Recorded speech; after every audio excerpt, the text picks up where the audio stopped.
Kalau kita bicara politik uang di Indonesia, ini mungkin kita perlu sedikit memulai diskusi kita ini dengan eh, apa ya membicarakan secara lebih konseptual dulu eh, tentang money politik ini. Apa sebenarnya yang dimaksud dengan money politik? Jadi kalau kita kita kita bicara tentang money politik dalam perbincangan secara akademik dan di dunia internasional gitu ya. Ini istilah yang lebih akrab digunakan, yang lebih sering dipergunakan itu sebenarnya vote buying atau jual beli suara. Jadi istilah yang lebih lazim dipergunakan itu sebenarnya bukan money politik, tetapi vote buying. Vote buying itu apa? Ini kalau kita lihat beberapa referensi, itu vote buying itu sering istilahkan sebagai the exchange of private material benefits for political support. Jadi pertukaran materi, jadi barang atau uang atau bentuk lainnya yang diberikan atau yang dipertukarkan eh, untuk mendapatkan keuntungan berupa dukungan politik.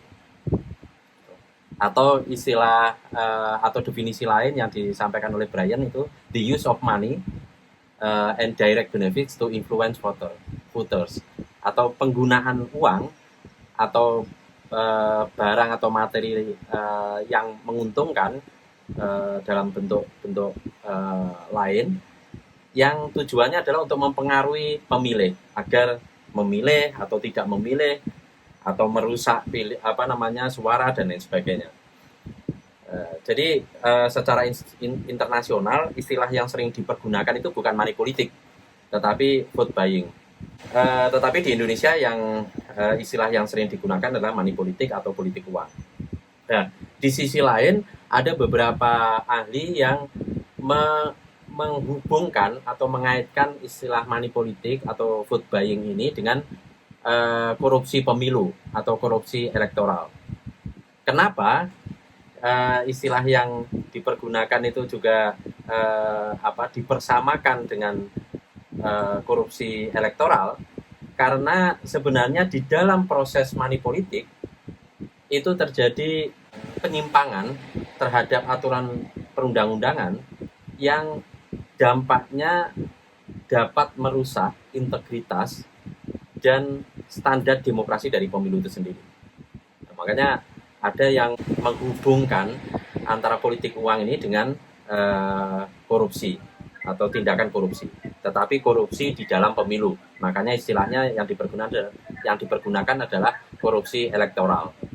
Gitu. Jadi money politik itu sama dengan korupsi, kira-kira begitu yang dimaksudkan oleh beberapa ahli termasuk Islam ini. Jadi melakukan money politik itu sama dengan melakukan korupsi tetapi dalam pemilu. Makanya kemudian istilah yang dipergunakan adalah korupsi elektoral. Bagaimana dengan di Indonesia? Kalau di Indonesia politik uang itu didefinisikan di dalam undang-undang itu sebagai perbuatan menjanjikan dan atau kalau dalam bahasa hukum norma undang-undang menggunakan kata-kata atau frasa dan strip atau, itu berarti dia bisa bisa alternatif, bisa kumulatif. Maksudnya apa?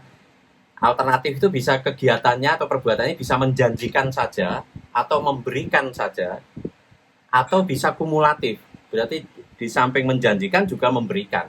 Dua-duanya dilakukan. Jadi kalau kita lihat pengertian politik uang di dalam undang-undang pemilu maupun undang-undang pilkada, itu rumusan pengertiannya adalah perbuatan menjanjikan dan atau memberikan. Jadi kalau salah satunya terpenuhi atau salah satunya itu terjadi kegiatannya hanya menjanjikan saja, itu juga sudah termasuk kategori politik uang. Atau tanpa menjanjikan tapi langsung memberikan, itu juga politik uang. atau dua-duanya dilakukan, sudah memberikan juga menjanjikan. Kalau kumulatif itu contohnya seperti apa?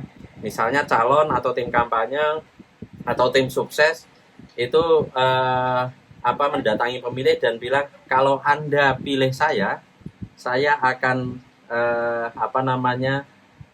misalnya saya akan beri uang Anda sebesar 200.000 misalnya. Itu menjanjikan. Nah, kalau dia memberikan ya langsung, ini saya berikan uang tapi pilih saya. Atau dia menjanjikan dan juga memberikan. Misalnya sekarang saya beri 200.000, terus pilih saya, nanti kalau saya terpilih, saya akan misalnya kasih Anda beasiswa, misalnya semacam itu.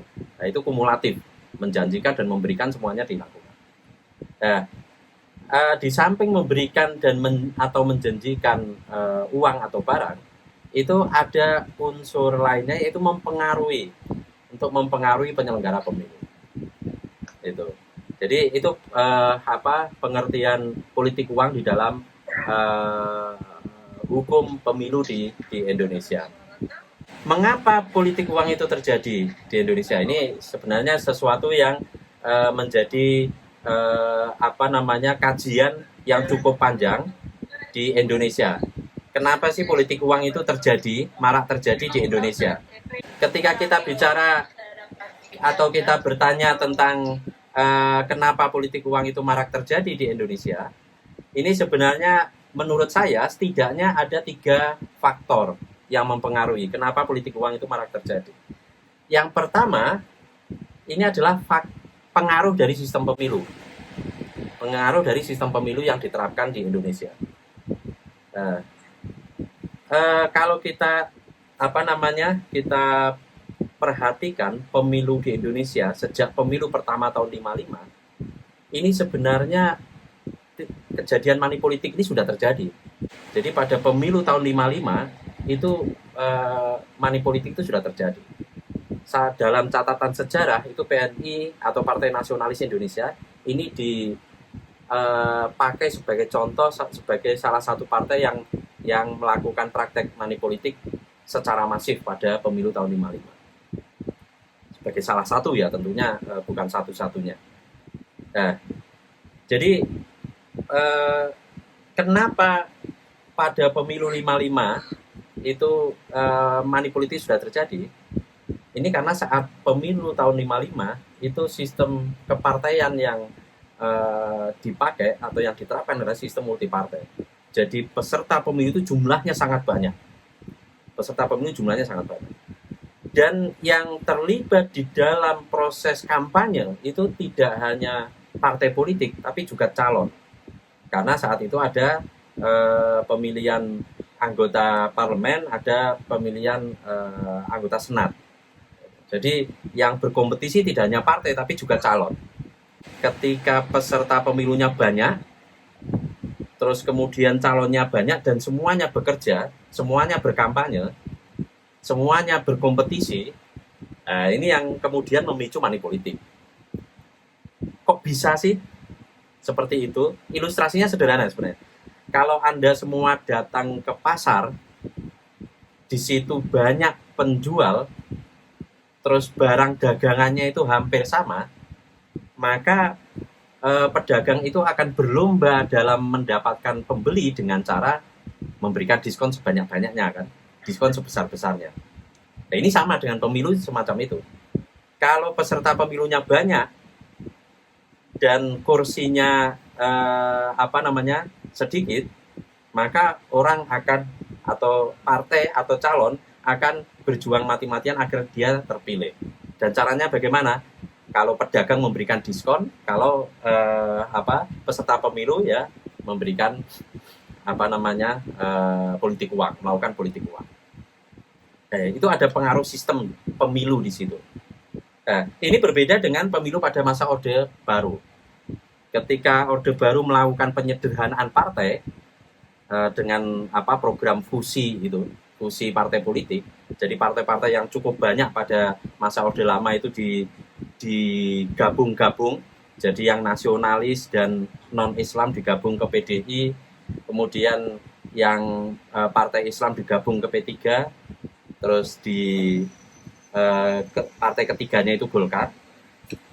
Dengan adanya penyederhanaan partai ini maka menyebabkan kompetitornya sedikit. Kompetitor dalam pemilu itu sedikit. Dan ketika kompetitor dalam pemilu itu sedikit, maka kalau seperti ilustrasi di pasar tadi, pedagangnya sedikit, pedagang yang menjual dagangannya itu sedikit, maka pedagang nggak perlu ngobrol diskon, kira-kira begitu. Nah, partai politik nggak perlu melakukan politik uang karena kompetitornya sedikit. Ini beda dengan pemilu 55 yang kompetitornya banyak, sehingga untuk menang itu mereka melakukan politik uang, atau seperti pedagang kalau jumlahnya banyak di sebuah pasar, agar dia laris maka dia menawarkan diskon, kira-kira begitu. Nah, apakah di Orde Baru ketika jumlah partainya hanya 3 itu kemudian politik uang itu tidak terjadi? Tidak juga. Jadi politik uang itu tetap terjadi, pelanggaran pemilu itu tetap terjadi, tetapi tidak dalam bentuk politik uang. Jadi teman-teman, sahabat-sahabat yang mengalami atau pernah mengikuti pemilu pada zaman Orde Baru, itu saat itu yang dilakukan oleh pemenang pemilu, oleh Golkar, partainya pemerintah, tidak lagi politik uang, tetapi yang digunakan agar menang adalah melakukan intimidasi. Jadi ada praktek pelanggaran pemilu tidak dalam bentuk politik uang, tapi dalam bentuk intimidasi. Pokoknya yang nggak dukung Golkar ya diintimidasi atau ditakut-takuti semacam itu. Nah, yang ketiga, pada era reformasi, pemilu 99 dan 2004, ini praktek money politik atau politik uang itu terjadi tetapi tidak terlalu besar, tidak terlalu masif. Kenapa? Karena pada pemilu 99 dan pemilu 2004, itu sistem pemilu yang diterapkan adalah sistem pemilu proporsional tertutup. Jadi yang menjadi peserta pemilu adalah partai politik, dan penentuan calon terpilih dilakukan dengan nomor urut. Nah, sistem proporsional tertutup semacam itu menyebabkan kompetisi itu hanya dilakukan oleh partai politik. Kompetisi dalam pemilu itu hanya dilakukan oleh partai politik. Kampanye itu ya partai politik yang melakukan kampanye. Kayak gitu. Nah, karena yang melakukan kampanye hanya partai politik, maka kontestan itu jadi terbatas. Kontestannya nggak begitu banyak, ya sesuai jumlah partai politik. Karena kontestannya sedikit, ya seperti logika di dalam pasar tadi itu, karena pedagangnya sedikit, maka nggak perlu obral diskon. Kira-kira semacam itu. Nah, jadi ada pengaruh sistem pemilu terhadap politik uang. Nah, ini berbeda dengan pemilu 2009 sampai sekarang ini. Pemilu 2009 sampai sekarang ini menggunakan sistem proporsional terbuka, yang berkampanye tidak hanya partai tetapi juga calon atau kandidat. Itu di pemilu legislatif. Demikian juga di pemilu eksekutif.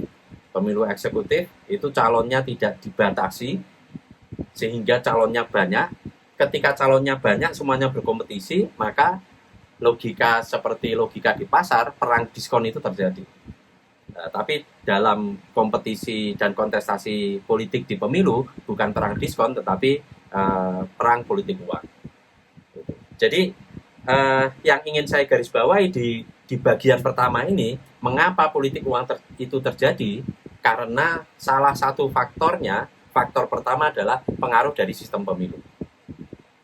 Jika sistem pemilunya itu membuka ruang bagi munculnya banyak calon, sementara jumlah kursinya terbatas, maka kompetisi itu akan rawan memunculkan praktek politik uang.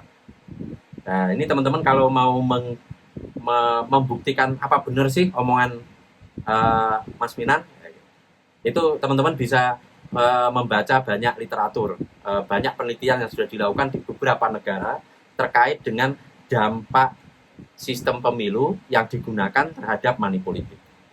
Kalau sistem pemilunya itu proporsional tertutup, umumnya praktek money politik tidak terlalu berkembang. Kalau jumlah calon di dalam sebuah pemilu itu dibatasi, tidak terlalu banyak, Itu umumnya praktek money politik juga tidak terlalu masif, tidak akan terlalu banyak terjadi.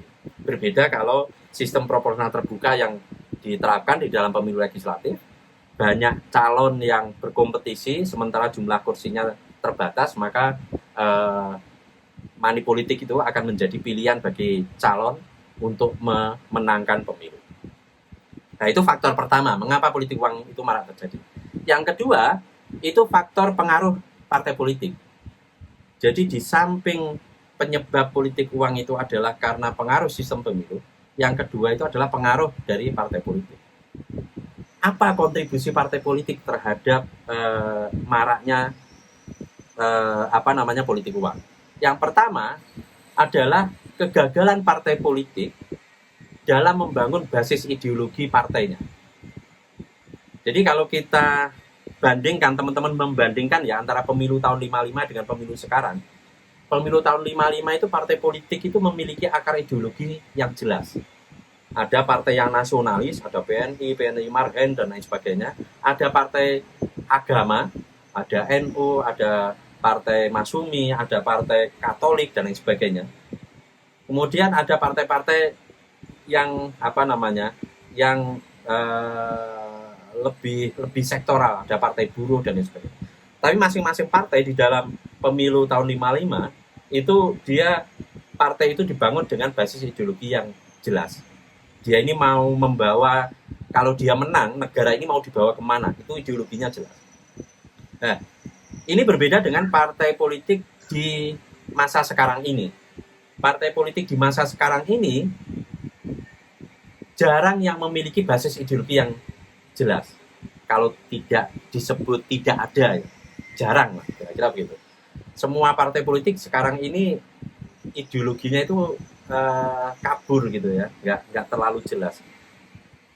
Ini teman-teman bisa membuktikan lah di dalam visi misi dan program kampanye. Hampir semuanya itu ngomong sama, anti korupsi, ngomong tentang kesejahteraan, tetapi tidak ada yang punya visi yang jelas berbasis ideologi. Ini berbeda kalau kita bandingkan misalnya teman-teman melihat partai politik di Inggris atau partai politik di Amerika, partai politik di Australia. Mereka jelas ketika kampanye, kalau partai Demokrat itu dia pro, kalau di Amerika ya, partai Demokrat itu dia pro rakyat kecil, kalau partai Republik itu pro kaum konservatif dan pro kaum kaya. Makanya partai Republik itu dalam kampanye selalu bilang menolak kenaikan pajak. Kalau partai Demokrat itu menaikkan pajak dan meningkatkan subsidi untuk kelompok miskin. Nah, itu kalau di negara-negara lain ideologi politik itu jelas. Kalau di Indonesia ini nggak jelas. Semuanya ngomong sama. Semuanya ngomong Indonesia yang adil, makmur, tetapi nggak jelas adilnya itu mau dibawa kemana adilnya itu. Kayak gitu. Nah, ketika partai politik ini tidak memiliki basis ideologi yang jelas, dampaknya partai politik tidak mampu membangun atau mengkonsolidir basis masanya. Gitu. Jadi partai politik itu tidak mampu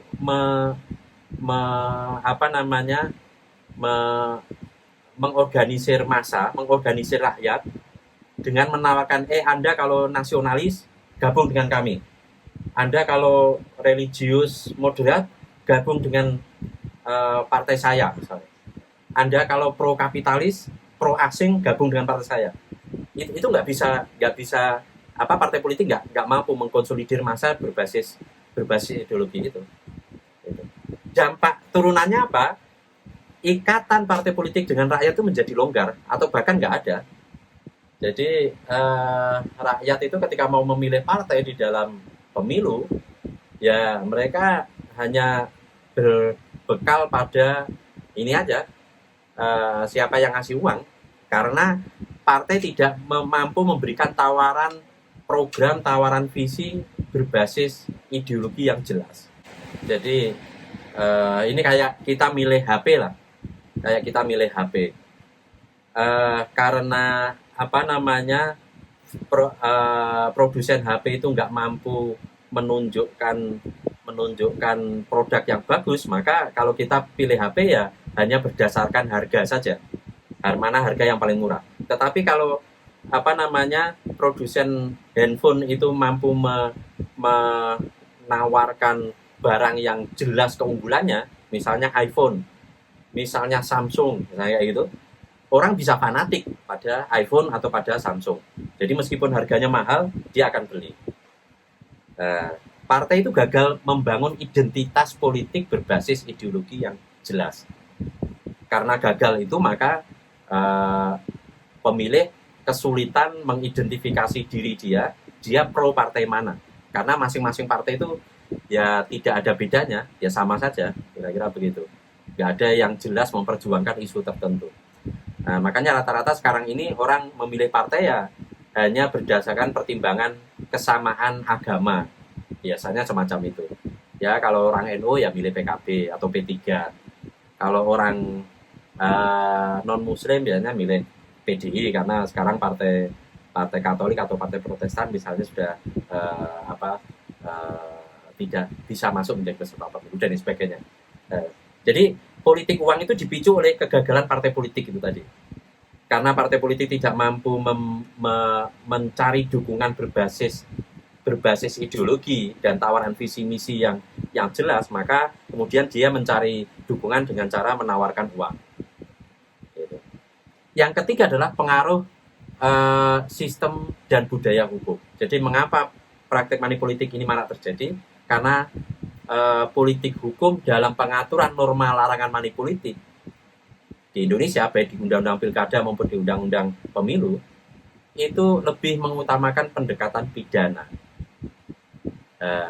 Jadi ketika ingin mencegah atau ingin memberantas manipolitik, itu politik hukum di dalam undang-undang pemilu kita maupun undang-undang pilkada itu lebih memprioritaskan pendekatan pidana. Baru pada pemilu terakhir dan pada pilkada terakhir ini pendekatan sanksi administrasi ini diterapkan untuk melengkapi sanksi pidana. Nah, kenapa ini menjadi kelemahan? Karena pendekatan sanksi pidana itu lebih rumit diterapkan. Saya yakin teman-teman yang di Bawaslu punya pengalaman yang cukup panjang lah, bagaimana sulitnya melakukan pembuktian terhadap dugaan politik uang maupun dugaan-dugaan pelanggaran pidana lainnya. Satu, pembuktiannya sulit. Yang kedua, prosesnya berbelit-belit. Jadi mulai dari pengawas pemilu, kemudian Gakumdu, kemudian penyidik, jaksa, kemudian baru ke pengadilan. Jadi ada 5 tahap yang harus pendekatan pidana ini yang menjadikan proses penegakan hukumnya menjadi rumit, dan ketika proses penegakan hukumnya rumit, maka tingkat keberhasilan penegakan hukumnya juga semakin rendah. Ketika tingkat keberhasilan penegakan hukumnya rendah, orang menjadi tidak takut untuk melakukan pelanggaran. Kira-kira gitu, logikanya semacam itu.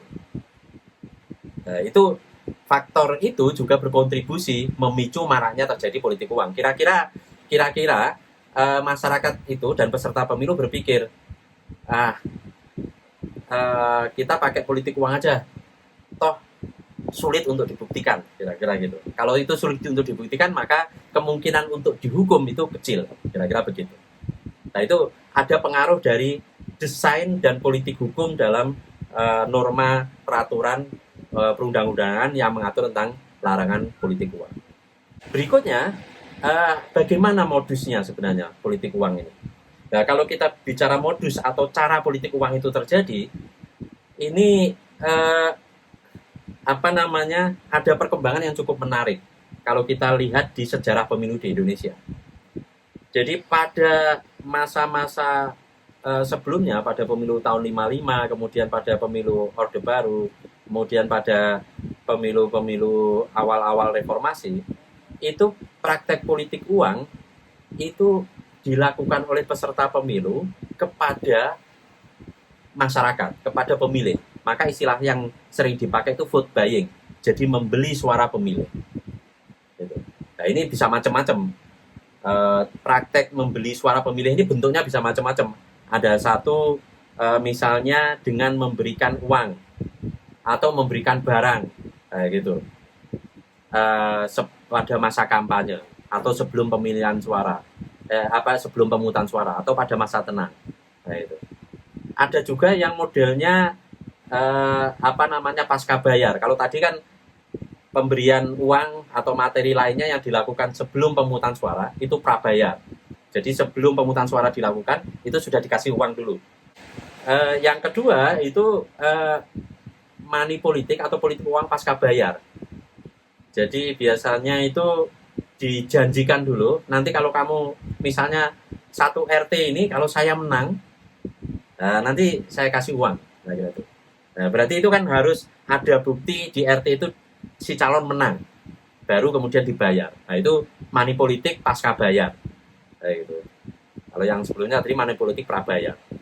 Nah, tetapi di kelompok pertama ini politik uang yang dilakukan oleh peserta pemilu atau tim kampanye atau pihak lainnya itu kepada pemilih secara langsung.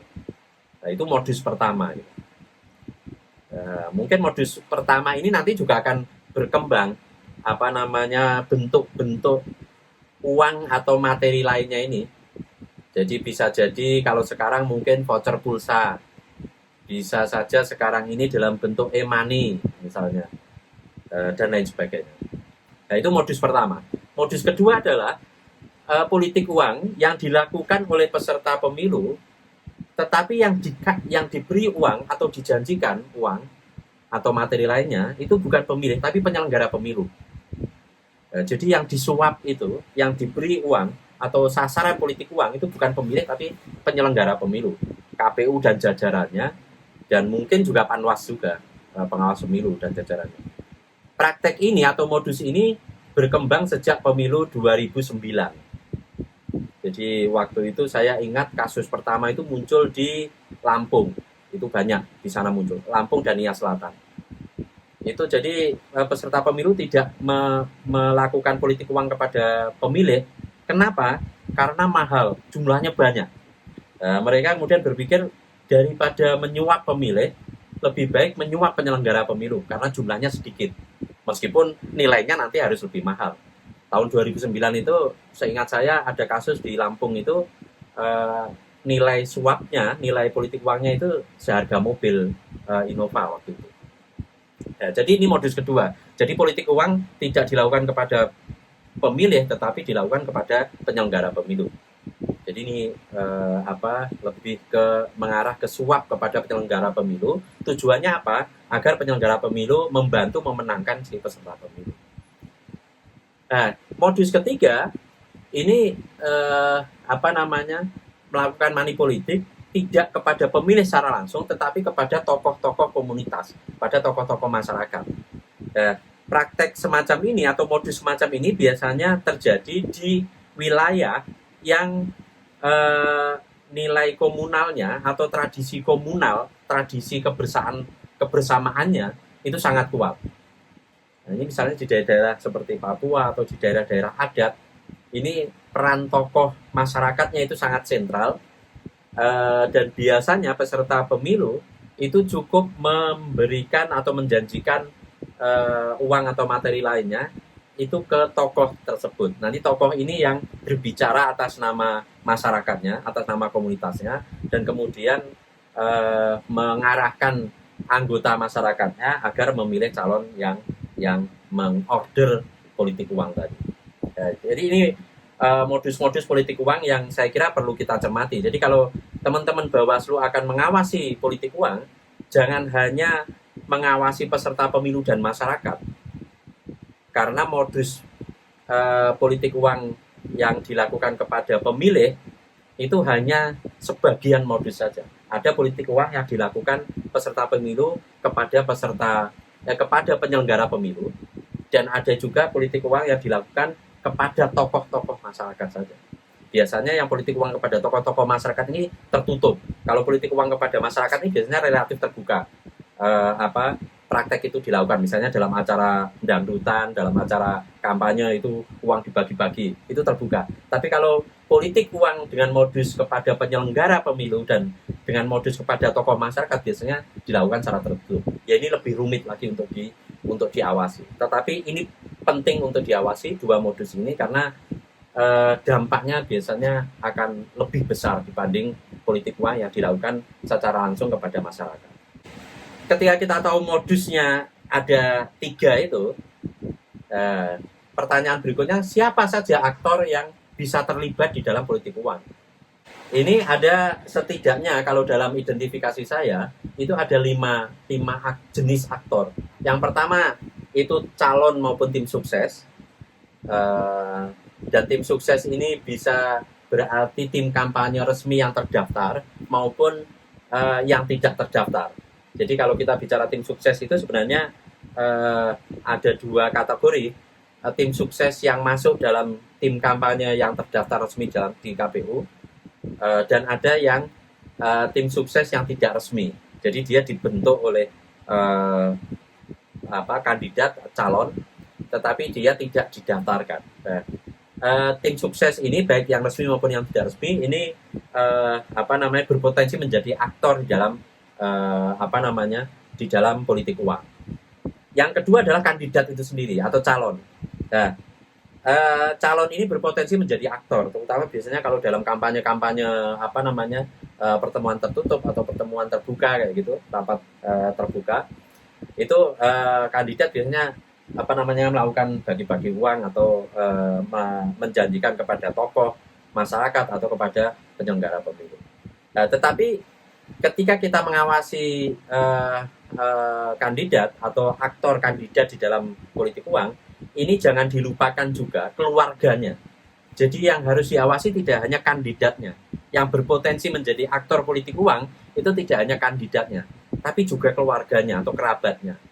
Biasanya kalau calon itu punya istri, itu istri biasanya juga atau suami, pasangan ya, itu biasanya juga dalam banyak kasus itu mereka terlibat melakukan praktek politik uang. Atau keluarga, misalnya paman dan lain sebagainya. Nah, itu juga penting untuk diawasi. Yang ketiga, aktornya adalah tokoh masyarakat. Tadi yang saya sebutkan. Tokoh-tokoh masyarakat itu dengan mengatasnamakan kepentingan kolektif warga, itu mereka seringkali ditemukan, itu mereka melakukan praktek money politik.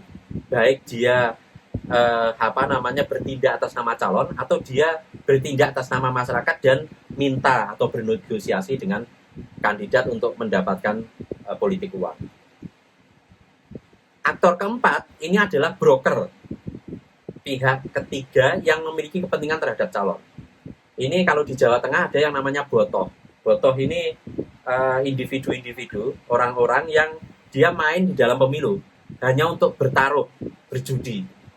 Jadi dia mendukung atau dia memasang taruhan untuk mendukung calon tertentu, calon A misalnya, dan agar dia menang, dia melakukan money politik. Saya nggak tahu di Sulawesi Utara ada nggak praktek botoh atau broker ini, tetapi kalau ini di Jawa Tengah itu banyak dan terutama terjadi di pilkada maupun di pemilihan kepala desa.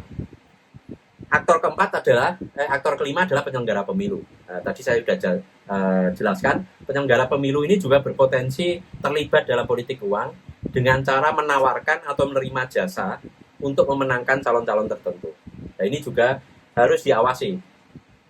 Dengan mengetahui peta aktor ini, maka menurut saya teman-teman Bawaslu dalam menyusun desain atau strategi pengawasan pemilu, menurut saya setidaknya harus menyasar 5 aktor ini, tim sukses baik resmi tidak resmi, kandidat dan keluarganya serta kerabatnya, tokoh masyarakat, broker atau botoh, dan penyelenggara pemilu. 5-limanya ini harus diawasi. Dalam menangani politik uang, ini sebaiknya Bawaslu mengutamakan pencegahan ataukah penindakan. Nah, ini yang menurut saya penting untuk diperhatikan oleh teman-teman. Ketika ingin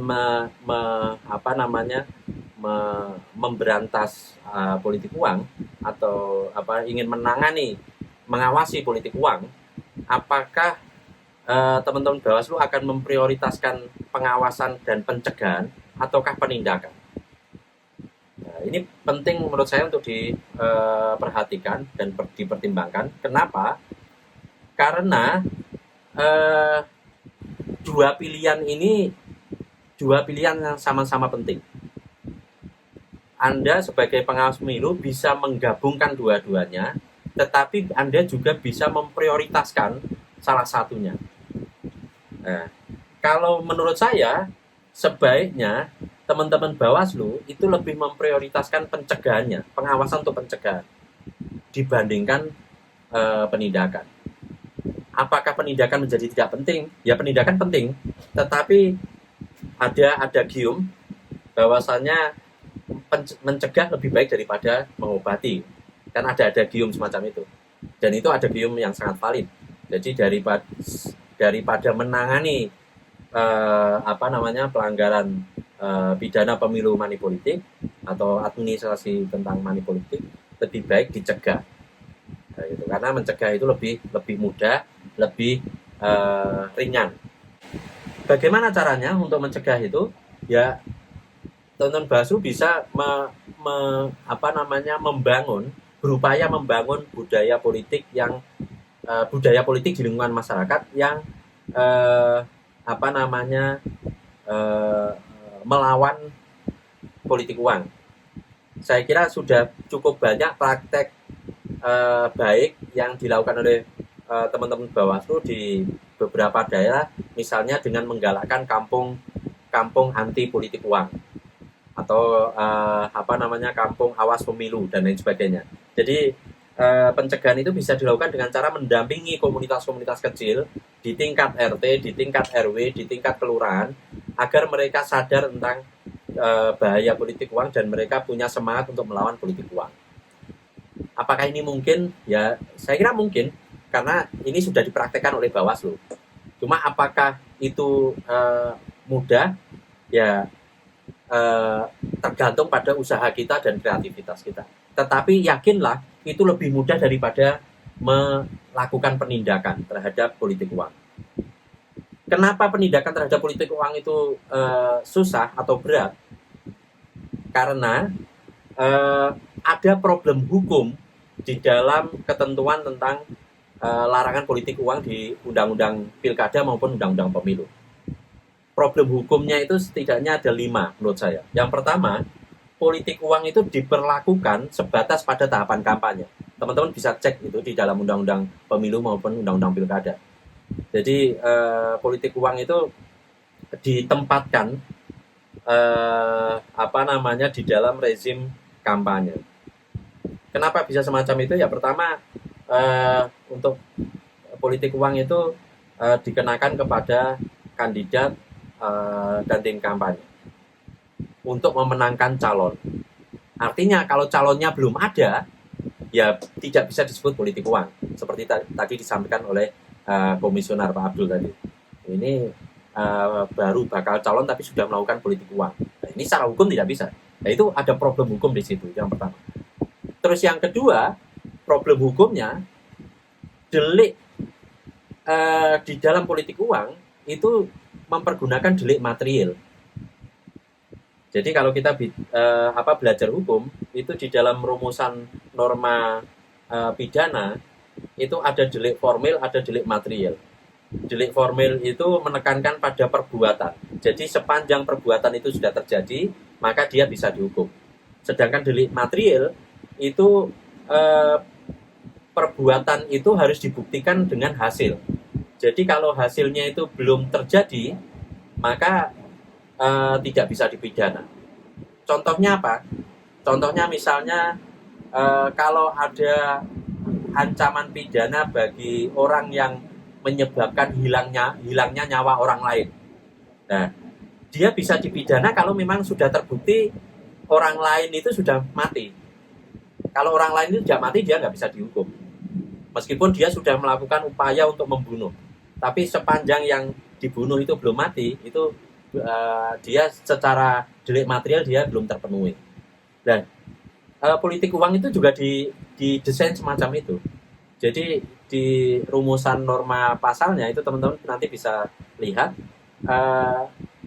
ada syarat di situ bahwasanya politik uang itu dilakukan untuk mempengaruhi pemilih agar memilih calon tertentu atau tidak memilih calon tertentu atau merusak suara. Nah, jadi untuk membuktikan perbuatan itu sudah memenuhi unsur politik uang atau tidak, itu harus dibuktikan si penerima uang itu memilih atau tidak memilih atau dia merusak suara. Nah, artinya apa? Dia harus menunggu pada saat pemungutan suara seharusnya, karena itu delik material. Jadi kalau dia politik uang itu dilakukan pada saat kampanye, terus langsung diusut oleh Panwas, dilakukan penindakan, itu sebenarnya secara delik material itu belum bisa dibuktikan karena unsur material di dalam pasal tersebut belum terpenuhi, belum bisa dibuktikan apakah si penerima itu mendukung atau memilih, tidak memilih atau merusak suaranya. Problem ketiga adalah sanksi di dalam larangan money politik itu diancamkan kepada pelaku langsung, pelaku money politiknya atau penerimanya secara langsung. Desain semacam itu menyebabkan aktor intelektual atau orang yang menyuruh itu seringkali tidak bisa dijerat. Nah, ini teman-teman Bawaslu saya yakin punya pengalaman yang panjang terkait dengan ini. Jadi kalau menangani money politik itu yang bisa ditangkap, yang bisa dipidana itu ya hanya pelaku-pelaku di lapangan. Aktor intelektualnya, kandidatnya yang nyuruh itu nggak pernah bisa diungkap. Kenapa bisa kayak gitu? Karena desain norma di dalam ancaman pidananya memang diarahkan kepada pelaku langsung. Terus yang keempat, problem hukumnya itu di dalam ketentuan di Undang-Undang Pemilu itu partai politik itu cenderung terlindungi atau terbebas dari tanggung jawab ketika terjadi politik uang. Kenapa? Karena yang diancam dengan hukuman itu hanya individu-individu, hanya orang-orang. Institusi partainya nggak pernah kena. Gitu. Ini ada problem di politik hukumnya. Jadi pembentuk undang-undang ketika mendesain aturan tentang larangan money politik ini tidak berpikir untuk memberikan sanksi kepada partai politik, tapi yang mau diberi sanksi itu hanya orang per orang saja, para pelaku langsung. Akibatnya apa? Akibatnya ya partai politik melenggang bebas meskipun dia melakukan money politik, tapi yang dihukum ya hanya orang-orangnya saja. Partainya tetap eksis. Yang terakhir problem hukumnya, hukum acara pemilu, hukum acara penanganan pelanggaran pidana pemilu pun administrasi, ini dibatasi dengan waktu yang sangat sempit. Karena lex spesialis ya, 7 hari, 14 hari dan sebagainya. Ini waktunya yang sangat sempit. Nah, dampaknya apa ketika waktunya sempit? Waktu yang terbatas ini mempersulit Bawaslu maupun Gakumdu untuk melengkapi alat bukti. Misalnya kalau pihak-pihak yang dilaporkan atau pihak-pihak yang diduga atau para saksi ini tidak hadir ketika dipanggil oleh Bawaslu atau Gakumdu, dia tidak hadir, ya sudah, nanti kedaluarsa, kira-kira begitu. Desain hukum acara pemilu ini di samping memang menguntungkan karena bisa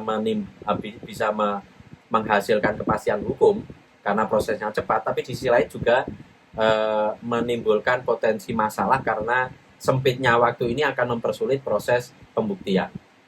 Jadi pedang bermata dua, kira-kira begitu. Nah, 5 masalah ini yang menurut saya menjadi salah satu alasan kenapa saya lebih menyarankan agar teman-teman memprioritaskan pencegahan terhadap politik uang dibandingkan penindakan.